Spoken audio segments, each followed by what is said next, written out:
योगी आदित्यनाथ ने आज बहुत अग्रेसिवली विधानसभा में इस बात को रखा कि आप लोग गाजा पर, फिलिस्तीन पर इतने बयान देते हैं, हल्ला करते हैं, लेकिन क्योंकि वहां मरने वाला हिंदू है इस पर नहीं बोलते हैं।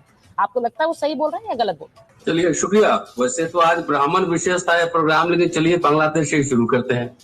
देखिए, कांग्रेस पार्टी का इतिहास रहा है दुनिया में जहां भी नस्ली भेदभाव हो, चाहे जनजातीय, जातीय, कलर भेद कुछ भी हो, गांधी से उठा लीजिए, पूरा हिस्ट्री उठा लीजिए, है ना। चाहे फिलिस्तीन का मसला हो, चाहे अफ्रीका का मसला हो, लगातार कांग्रेस पार्टी पीड़ितों के पक्ष में खड़ी रही है, लगातार। और मैं देख रहा हूं भाजपा सरकार अभी बांग्लादेश में जो हो रहा है, हम उसकी निंदा करते हैं कि जो अल्पसंख्यकों पे अटैक हो रहा है उसकी निंदा करते हैं। जो कोई भी इंसाफ पसंद व्यक्ति, कोई भी सेंसिटिव व्यक्ति कहीं भी इस तरह के वारदात पे, मतलब उसको सेंसिटिव होना चाहिए, उसकी भर्त्सना करनी चाहिए। और लेकिन भारत सरकार क्या कर रही है? भारत सरकार से नजर बनाए इनके संबंध न बांग्लादेश से ठीक है, न अमेरिका से ठीक है, न नेपाल से ठीक है, न चाइना से ठीक है, न अमेरिका से ठीक है, कहीं से इनके संबंध ठीक नहीं है। और एक बात बताइए, योगी आदित्यनाथ जो बांग्लादेश के दलित पे उनको बहुत ही मोहब्बत आ रहा है, अभी भारत सरकार के आंकड़े हैं 23 के, बिना आंकड़े के मैं बात नहीं करता।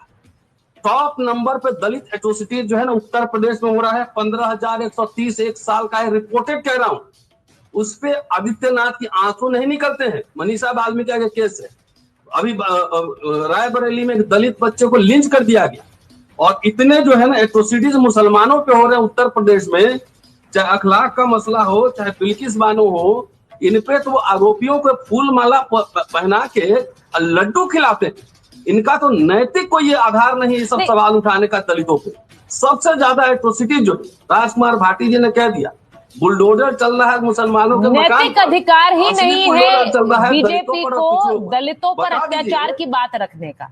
अब इस पर एक बार सुनिए, मैं एक बार शांतनु जी के पास ठहर जाओ मैडम, आप लोग को दिक्कत है ना, पूरा कंप्लीट बात नहीं होने देते सर। फिर बाकी मेहमान भी तो नाराज हो जाएंगे ना, वो भी तो इंतजार कर रहे हैं। एक मर्डर केस वापस लेने का डाला है, एक सेंगर अभी जो है ना ये हुआ, इसमें बीजेपी प्रवक्ता का किसी नेता का बयान है ये। अरे सर, तो जवाब तो लेने दीजिए। अब आप बार बार कह रहे हैं एट्रोसिटीज हैं, बोल नहीं रहे हैं, जवाब नहीं आया, बयान नहीं आया। मैं पूछ लूं जरा, पूछ लूं मैं शांतनु जी से।